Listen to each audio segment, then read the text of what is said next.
Thank you. Good afternoon. Welcome, and thanks for joining us for today's media teleconference. I'm Stephanie Shearholtz with NASA's Office of Communications. We are here today to discuss the activities that unfolded at the International Space Station today following the docking of the multi-purpose laboratory module named NAUKA.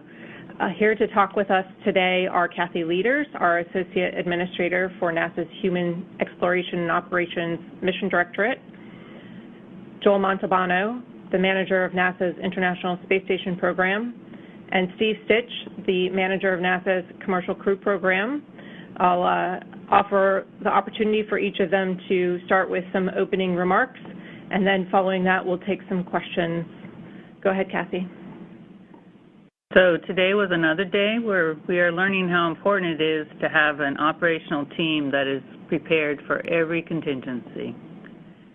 Joel will be walking through what was a pretty exciting hour, but because of the team's preparedness, the crew was ready, the contingency operations performed, and we were able to return to a stable and safe configuration. Spaceflight is hard, and when we bring on new capabilities, there can be glitches, which is why we prepare and train for these contingencies. For folks following along with station traffic, you know that this was a busy week, so we did make a call this afternoon on the OFT-2 launch timing, and Steve Stitch will update you on that. We wanted to make sure we had some breathing room to fully assess the situation on station before adding another vehicle to the ISS configuration. Thank you for your interest in this, and I'll hand it over to Joel. All right, well, thank you, Kathy. So as everyone knows, we had a good MLM docking this morning, approximately 8:30 Houston time. What we did see around, and I'll give you some exact times, at 11:34 Houston time, we started seeing the ISS attitude start to diverge from normal. So we normally fly a certain attitude and pitch, yaw, and roll, and we started seeing a deviation from that. The crew reported, and we were able to see on the ground with video jet firings from the MLM module. And so that took us out of the standard attitude that we fly in. And what happens is we have gyrodynes on board that keep the space station pointed in a certain direction. And what would happen is we exceeded that limit, and then we went in what we call a loss of attitude control. As a result of that, we handed over to a control authority over to the Russian segment, and the service module engines started firing to recover us in the attitude. So again, we went out at 11:34. We officially went to a loss of attitude control at 11:42, and then we were back in attitude control at 12:29. What we saw today was just an awesome job by the mission control the flight control team. Those guys were rock stars again and got us back in attitude control. It also shows you what a robust vehicle we have and our ability to take these contingencies, recover from them, and move on. Throughout the time, we maintained communication most of the time with crew. There was a couple of dropouts, some small dropouts on the order of minutes, but we were able to work with the crew, talk to them, make sure they understand what's going on, and then actually we had to take some steps as well. We did have to reconfigure some of the solar arrays and the radiators on board in response to the firing of the jets. Again, the flight control team did that, and that all worked out well. With that, let me hand it over to Steve, and then we'll wait for questions after Steve is done. Thank you. Thanks, Joel. Today, about the time some of these events were transpiring, we did have our Starliner mission management team, our L-1 day Starliner mission management team, and everybody was polled go to proceed toward the launch, which was planned for tomorrow. The Starliner vehicle is in great shape. The spacecraft is doing really well. The ground systems are doing well, as is the Atlas V launch vehicle. So those vehicles are ready to go and support whatever opportunity we need. Today, the Dragon vehicle on orbit, the Crew 2 Dragon, was powered up for the MLM docking, just as a contingency if it should be needed. That spacecraft was powered up, and the SpaceX team did a phenomenal job supporting that operation. As we talked a little earlier in the morning, about the same time we had the Starliner mission management team, we did roll the launch vehicle and spacecraft out to the launch pad. So it is at the launch pad right now. It was secured down to the launch pad area. All the connections were hooked up, and so that vehicle and systems are ready to support the launch, and that happened today. We are in the midst of this situation that happened. We're assessing what the right actions are relative to the launch vehicle being at the pad, and don't be surprised if later on we decide maybe to roll it back in due to the weather. As we looked at the situation today, we decided that it would not be smart to go launch the OFT-2 mission tomorrow. We wanted to give the ISS program time to assess what had happened today, determine the cause, and make sure that they were really ready to support the Starliner launch and the OFT-2 mission.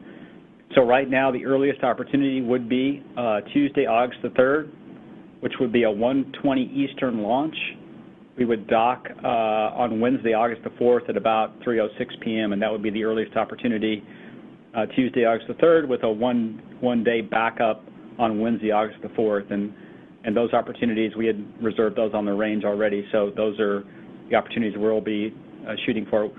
So again, we're standing by in the commercial crew program to support whatever the ISS program needs from us.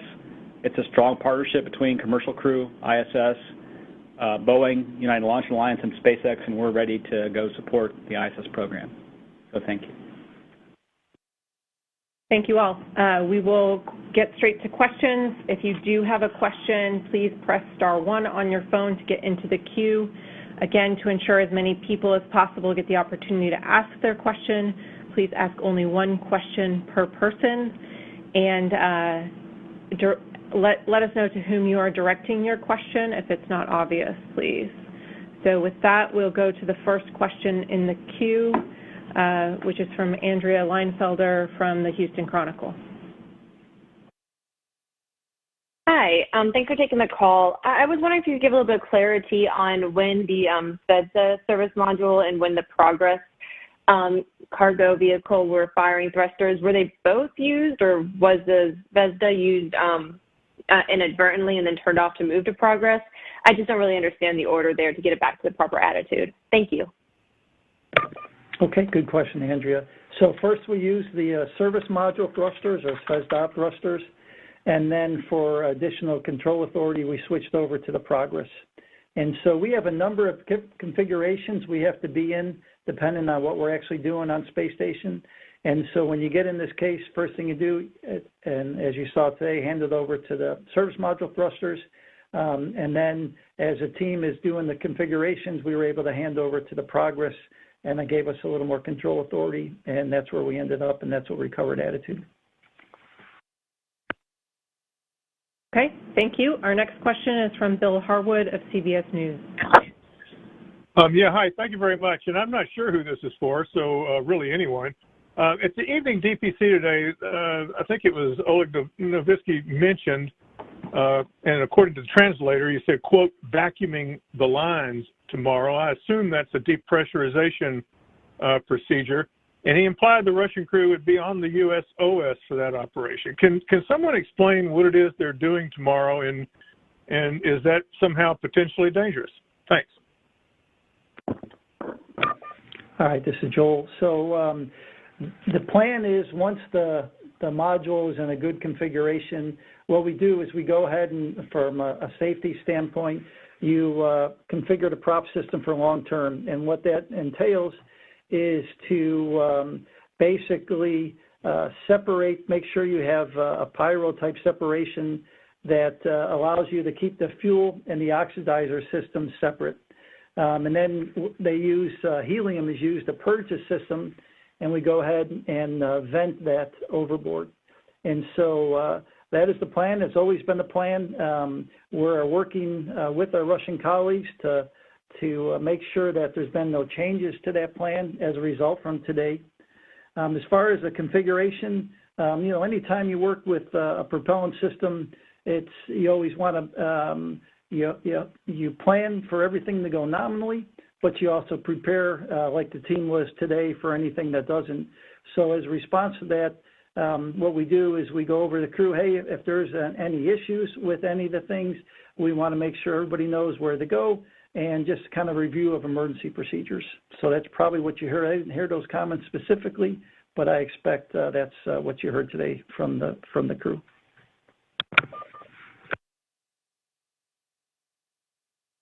Thank you, Joel. Our next question is to Stephen Clark from Spaceflight Now. Thank you. Stephen Clark from Spaceflight Now. Just one quick one first off. Have you ruled out Saturday just based on range availability? Is that still not a viable launch date? And also, in terms of the long-term pad configuration for the Atlas and Starliner, are there any constraints, like with technical constraints, like with the Starliner batteries or anything like that, that would prompt you to roll back and do any servicing to the spacecraft if it looked like you were going to be on the pad for several days? Thanks. This is Steve Stitch. I could take that question. Yeah, right now the range is not available on Saturday, and so we're not looking at that opportunity. We also want to give Joel and his team a little time to assess what happened, perhaps. So look at the thruster firing sequences, why did it happen, what the loads imparted to the vehicles were, and make sure we're in a good config before we would send Starliner on the way.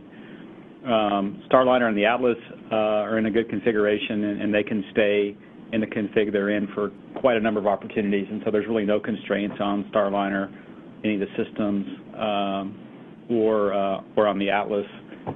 We may want to just roll back as a precaution. If you're here in Florida in the afternoon, quite a bit of weather moves through, and so if we're going to be down for a few days, we may decide to roll back to the vertical integration facility and get it out of the weather. But other than that, no constraints. Thank you, Steve. Next question comes from David Curley of the Discovery Channel. Thanks very much. A couple of questions, I think probably for Joel Montalbano. You said that both the crew on the station and I would assume crew in mission control noticed it. Who noticed it first? Did the crew actually see something happening outside the window? And second, you said you asked the crew to take some actions. What were those actions? Thank you. Okay. Actually, what happens when you get a divergence from the attitude or you move from the attitude, we get a message in the control center. So the control center got the message, the crew got the message at the same time. Actually, talking with the crew, they didn't really, you didn't really feel any movement. And so, but it was first seen on the ground by the automated system. As far as actions, and so I mentioned we had to configure our solar arrays and our radiators because, we wanted to make sure if we lost communication with the crew, we gave them the procedure to configure the radiators. And so that was one of the commands that they did. Thank you, Joel. Our next question is from Chelsea at space.com. Hi, thanks so much for taking my question. Is there any chance that NAUKA caused any damage to the station or vice versa during the unplanned thruster firing? And if any damage is located and if there is any potential risk to astronaut safety present, what protocol would be followed next? Wow, there are a lot of questions there. I'll try and get to them. We didn't see, right now we haven't noticed any damage to the ISS. One of the things we do after a dynamic event like this is go ahead and sit down with our structural loads team and review all the data, go pull all the telemetry and take a look at it and do an assessment. And so that'll be the ongoing and the next steps. But I'll tell you, the initial thing, we didn't see anything. You asked the crew, hey, did the space station shake or anything like that? And the response was negative. We didn't see anything like that. As far as the danger of the crew, the crew's in, there was no immediate danger at any time to the crew. Obviously, when you have a loss of attitude control, that's something you want to address right away. but the crew was never in any like immediate emergency or anything like that.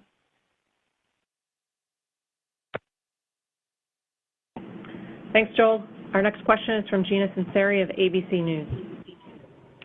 Tell me a little bit about the investigation that's taking place. Would you characterize this as a tiger team? Yeah, so first of all, the Roscosmos will have the lead on, what happened. And so they'll take the lead on, what's going on with the MLM. And then from the ISS structures, we'll have the lead on that and work that. And the plan will be we'll share, right? As we always have done on board, for 20 plus years with our international partner colleagues, is we pull the different teams together. Tiger team, I'm not sure what you'll call it. The Russians generally call it a commission, where they put together a team to go ahead and look at it. We'll have our standard engineering team look at it as part of their normal job. Thank you, Joel. Our next question comes from Eric Berger of Ars Technica. Yeah, hi. Thanks for doing this. Just trying to get a sense of how serious of an issue this was for the ISS. Like, is this something you prepare for, and so it was kind of, you kind of had it in your wheelhouse, or was it like kind of, oh, crap? And then second of all, how much propellant was used to fight back against the MLM thrusters by the service module in Progress 83? Like, did they use half of their available propellant, 3/4, 10%? I mean, I don't need exact numbers, but I'm just curious, like, how much gas is left in the tank up there for ISS for maneuvers? Thank you. Okay. The flight control team trains regularly on different contingencies. And so they train for situations like this as well as emergencies on a regular basis. And I'll tell you, we have the best sim team in the world.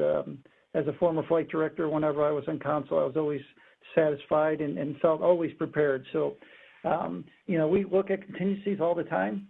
The team operated per the procedures. It wasn't like we had to come up with procedures or anything. The team knows what to do and how to operate, and that's what they did today. Your other question on usage, we're still working that. Again, Roscosmos has the lead on the exact amount of propellant. We didn't use anything that I would be worried about in the fact that, empty tanks or anything like that. From an ISS standpoint, it was more propellant, obviously, than we wanted, but nothing that I'm worried about. Thank you. The next question is from Kristen Fisher with CNN. Thanks, everyone, for doing this. My question is about the communication dropouts. Joel, you said that there were a couple minutes of communication dropouts. Exactly how long were those dropouts, and what was the level of concern while those were happening? Okay, so in that hour period, we had 2 dropouts. One was 4 minutes and one was 7 minutes. And so the way the team works on the ground, the flight control, well, first thing, when we have something like this, the first thing the flight director does, he declares a spacecraft emergency. And what that means to the network is we automatically become primary on the satellite usage. So we're able to maximize the communication links of the satellite to the ISS. And so while he's doing that and the network is working, we have a communication specialist who's in the process of predicting the attitude, so she can see the attitude of the space station. They can model where the satellites are in the line of sight. And so they're able to, based on the rate that we were changing, able to predict when we were going to lose comm and when we weren't. So we had, we knew when we were going to lose comm. We had predictions when we were going to regain it, and we worked within those parameters, which, again, this is something that the training team does routinely in simulations. And so this team just picked up and just made it like a normal day for them.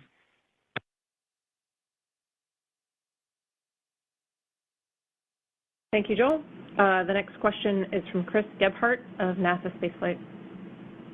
Yeah, thank you. I'm a little curious just on some things that this brought up. If if there were a true emergency that the crew needed to evacuate the space station for, how quickly can Dragon and Soyuz actually undock, given that under normal circumstances, that's usually a multi-hour process? And if you ever needed to leave the space station but you didn't have attitude control, is that sort of planned into these vehicles' ability to get away from the station structure quickly if they needed to? Thank you. And Joel, I can take that one. Both the Dragon and Starliner are designed not only to transport crew and cargo and return crew and cargo, but they're designed to be a lifeboat. And they are designed to be powered up very quickly. The Dragon could have been powered up within several minutes. The crew could have got in it. The suits are in Dragon. They're stored in Dragon the whole time. And so the crew, should that need ever arise, and today was not that case, right, with the loss of attitude control, but should they ever need to get in Dragon and depart for whatever reason, they can get in that spacecraft and they can power it up on their own very quickly. It can obtain the required navigation information from the space station and be able to depart on its own. And it can depart under rates and even in these kind of cases where you have the loss of attitude control. So it was designed with these kind of contingencies in mind. Thank you, Steve. Our next question is from Kenneth Chang of the New York Times. Hi, thank you. I was wondering if you could tell us how much thrust the NAUKA thrusters were putting out, how fast was ISS rotating during this, and how much torque was applied to the structure. Thank you. Let's see. We were mostly moving in pitch from the thrusters, and we got up to a maximum rate of about a half a degree per second. As far as the actual thrust, that's what we're going to go back and go kind of recreate depending on which thrusters we're firing. And then I think you had one other question. How much torque was applied to the structure? Yeah, that's the stuff that's be part of our reconstruction that we just don't have yet. Thank you. The next question is from Irene Klotz of Aviation Week. Thanks. For Joel, what's been done since, over the past 4 hours to ensure that there aren't additional inadvertent thruster firings? And for Steve, what criteria will need to be met before you clear OFT-2 for launch? Yeah, so on the ISS side, and then I'll hand it over to Steve, the Mission Control Center Moscow has done some reconfiguration in order to basically inhibit the thrusters from firing. And so that's the work they've done, and I'll hand over to Steve for the other question. Yeah, right now, Starliner and the Atlas are ready to go. I think together, the Commercial Crew Program and working with ISS would want to ensure that the space station is in a stable configuration and ready for Starliner to arrive. One of the reasons that we deferred the launch opportunity is it just doesn't make a lot of sense to send another vehicle station's way while they had this event, and so we'll work together and figure out, what caused this. We do want to get the venting also that Joel talked about. We want to get that taken care of, and not be a part of the rendezvous and docking operation. So that's something that I know Joel and Roscosmos are working together to have happen. So, those are the main criteria. Really, is that Starliner is a test vehicle, and we're ready to go fly and dock to station, as I've talked about it. The docking and the rendezvous and prox ops are really critical parts of that flight, and we just want to make sure that the station team has the time to review what happened today and make sure that they'll be in a good configuration for our docking. So hopefully that answers your question. Thank you both. The next question is from Tim Fernholz of Quartz. Hello, this is Tim Fernholz from Quartz. Thanks for taking questions. First, a question for Kathy. I know, we've seen with new spacecraft coming to the ISS a lot of care and concern over proximity operations. there were reports when NAUKA was launched that its propulsion system was having problems. What did you say to Roscosmos between the launch and the docking? Did you ask them to do anything to ensure that proximity operations would be safe? And then for anyone, you've been saying that this was never putting astronauts in any danger, but you've also been saying you had to return the station to a safe and stable configuration, which suggests that previously it was not safe or it was unstable. If 45 minutes of loss of attitude control is not dangerous, when does it become dangerous? How long would that have to continue before it would be a problematic scenario? Thank you. So let me get started, and then I'll let Joel add, because every day Joel and his team operate with Roscosmos, as a partnership. And so they have been working with them over, what has been a 10-day journey between launch and to get to the ISS to carefully work through their planned operations and some unplanned pieces to be able to safely dock today to the International Space Station. Obviously, along the way, as they're working through their rendezvous points, just like we do with every other vehicle, Joel, working with his partners, assessed the vehicle's health, where it was, how it was checking out in different aspects, and worked together on whether, Roscosmos still felt like it was appropriate for the vehicle to keep making progress. We do the same thing when we're bringing our visiting vehicles up, and we'll be doing the same activity as we're bringing OFT-2 up to the ISS. So, there's obviously been numerous checkpoints along the way with our international partners and Joel and his team working with Roscosmos to make sure that, data and information that's critical for both sides to be aware and understanding, where the vehicles are and the readiness of the vehicles on both the station side and on the visiting vehicle side is critical. That kind of communication goes on. I think, Joel, you're probably talking to your counterparts numerous times every day, and we definitely, along with the associate administrator, had a couple of telecons too. So, Joel, you want to add anything? Yeah, I'll just say, we got a pretty good relationship across the partnership, and not only do we talk to our Russian colleagues, me personally and Kathy as well on a regular basis, we also have an opportunity to talk to our other partners and then make sure, everybody is ready to go for all the times we do dynamic activities. And then NLM was no different. So I was talking to my Russian colleagues, both at Roscosmos as well as Mission Control Center Moscow, and the teams were working to do the same to make sure we're coordinated.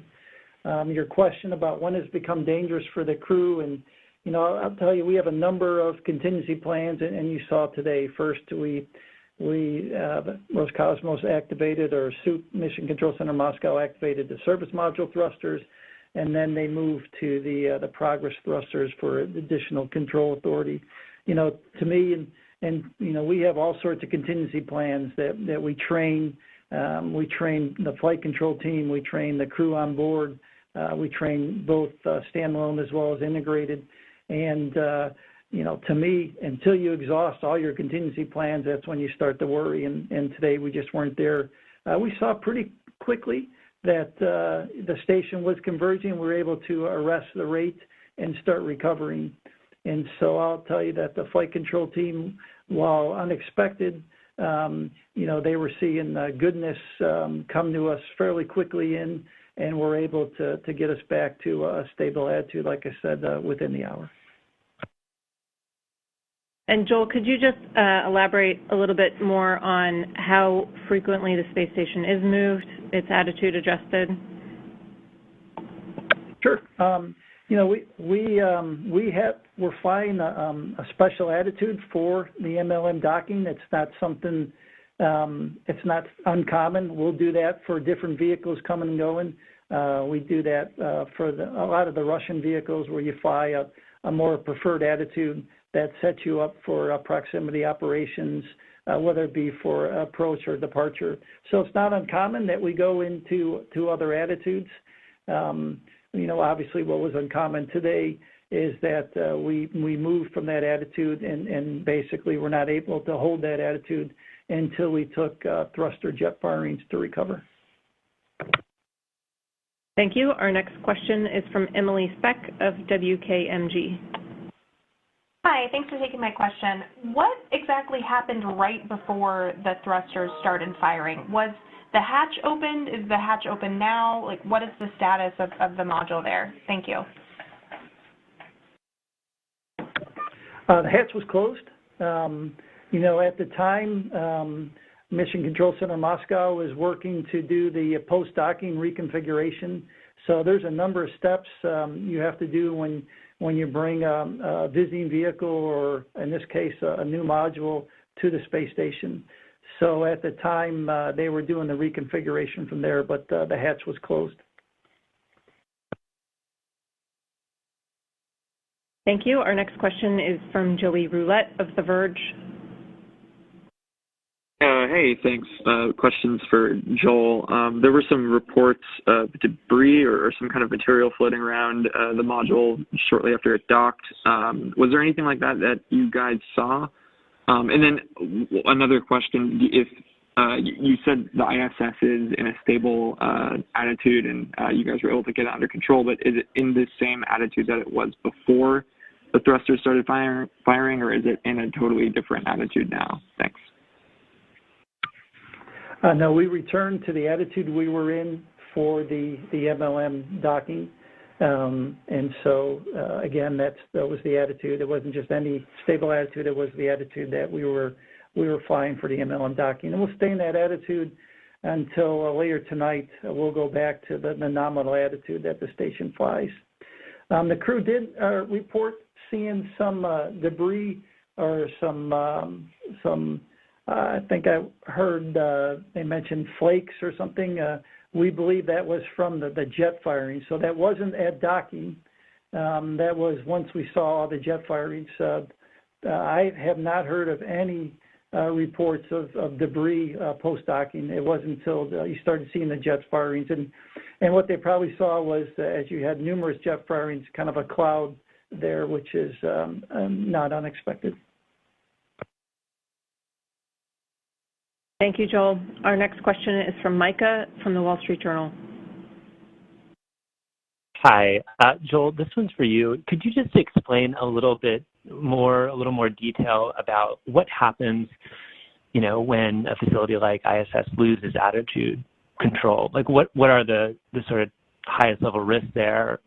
If you could just explain that a bit more, thanks. Okay, so a couple things, you fly in a certain attitude and then you do for example, you'll do your communication predictions. And so you'll know when you'll have a line of sight to a satellite for communication such that you can talk to the crew, you can send commands to the vehicle, you can receive telemetry. And so flying in an attitude that the team has based the flight plan on, that's pretty important. You also have thermal reasons to fly in an attitude. You also want your solar rays. You want to be in a certain attitude such that your solar rays are set up to generate power during the daylight passes, so you have the power at night. So a number of configuration with your solar rays and just to make sure that you're set up. So solar rays communication. So when you lose attitude and you're in a different attitude than your plan, all that's changing, right? And so maybe you don't have the same communication opportunities that you had when you were in the standard attitude. You risk some things getting too warm or too cold. Now we have backups. We have heaters on a lot of things to address that. And so, but you have a plan that you fly, and you'd like to maintain that. So when you do go out of attitude, all that changes, and that has to be reassessed.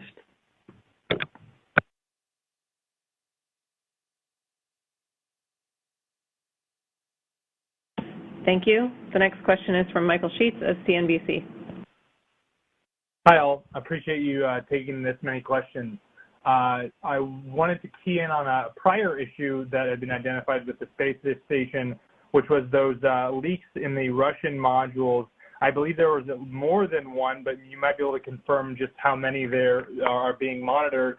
Is there any concern about heightened leak levels because of the structural tests? And, you know, is there a way the crew can be checking for those? I'm not maybe sure what the process would be and in what order you guys would begin looking at that after such an incident like this one where there might be some structural impacts. Thanks. Yeah, so first of all, we keep that the hatch to the aft end of the service module where you're seeing the small air leaks closed the majority of the time. Now we're still seeing some, and when you have that hatch open, I want to say it's maybe just a little over a pound a day. It's not anything that we're worried about. What we'll do is, as a response to this event, we'll work with our Russian colleagues, and we'll be looking at the structural models across the space station, not only the aft end of the service module, but across the space station to make sure if we saw anything that worries us. But again, a little too early to tell, but that's on our list of things to do. Okay, thank you. The next question is from Justin Bachman from Bloomberg News. Hi, thanks for the time today on the questions. I wanted to get into a little bit on schedule, given the work that you said needs to be done in terms of the gas venting and the dynamic forces analysis on the station experiencing today. Are you confident that August 3rd is still a valid date, or August 4th? Or is the team looking at possibly later dates next week? And just in terms of how long that work that needs to be done will take to get done. Thanks. Yeah, so we'll do a quick look. We'll have something probably, I'm thinking by we'll have a quick look done by the end of the day tomorrow. So I'm not too worried about that. And then that'll tell us if we have any poke outs that we're worried about that we want to go and look at. But again, with the fact that the maximum rate we saw was 0.5 degree per second, I'm not too worried, but the teams will go off and do that work. We also have we have to finish all the reconfiguration of the MLM, and so we got to work that with Roscosmos. Again, that's scheduled to be complete tomorrow, but if there's any funnies with that, that could affect our readiness. But I'll tell you, right now we're on a plan to support the commercial crew program of August 3rd launch. Thank you. Next question is from Camden Hall from the Talk of Titusville. Yeah, hi guys. Thanks for doing this. My question is for Steve. Would today's events delay the return of Starliner? And then for the August 3rd launch, could you give us a time with seconds? Thanks.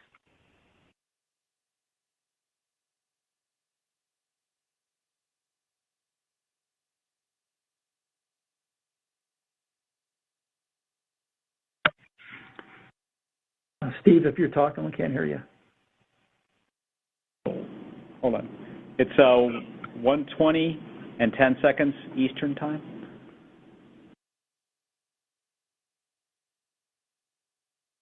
Thank you.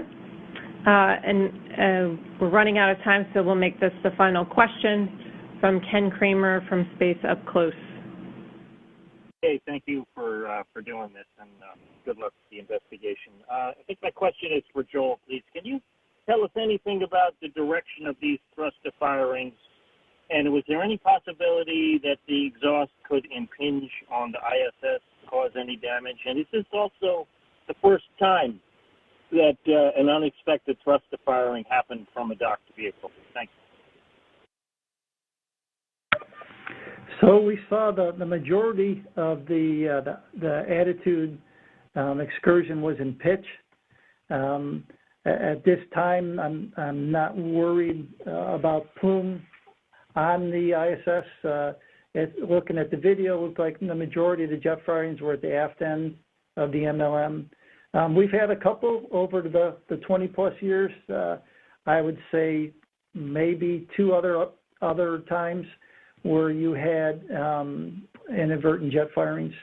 So definitely not something that happens on a regular basis, but I would say maybe three-ish times, four-ish times in our 20-plus years of existence. Thank you, Joel, and thank you, Joel, for taking the brunt of the questions. I'll now pass it back to Kathy for some final thoughts. Hey, I just wanted to conclude this by thanking all the teams that worked this anomaly. If you listen to the loops, you realize there was our science partners were working with us. The SpaceX Crew 2 team came on console and helped. The Boeing Starliner team jumped in and supported. Everybody jumped in, and today we operated as one. And I think the ISS config as it is today is a reflection of that amazing teamwork. So, like I said, I'm incredibly proud of what I'm viewing as my team, our team, and this just shows spaceflight is hard, but we are prepared to do it. So thank you, everybody, for supporting this telecon. Thank you, Joel. Steve and I are very grateful you got the brunt of the questions and did a great job. Thank you. Thank you all, and thank you for taking time out of a busy day and to come talk to us and talk to the media and fill us in on what was happening, just mere hours after it happened. We really appreciate that, Kathy, Joel, and Steve. Thank you to the reporters who joined us on the line today and for your continued coverage of all the exciting things happening on Space Station with commercial crew, research, and all of the other agency activities. We know it's a very busy time in human spaceflight, a very exciting one. So that'll wrap things up for us this evening, about 1 hour after we conclude. If you want to listen to a replay of this teleconference and all of Joel's eloquent answers, you can dial 800-510-0118. Again, that number is 800-510-0118, and it's also available on the NASA YouTube channel as a replay. We will have lots more to share about upcoming activities, including the International Space Station and Commercial Crew Orbital Flight Test 2 mission. So keep following along with us on the web, on social media, and NASA television. You can always learn more about the missions at nasa.gov/station and nasa.gov/commercial crew. Have a great evening.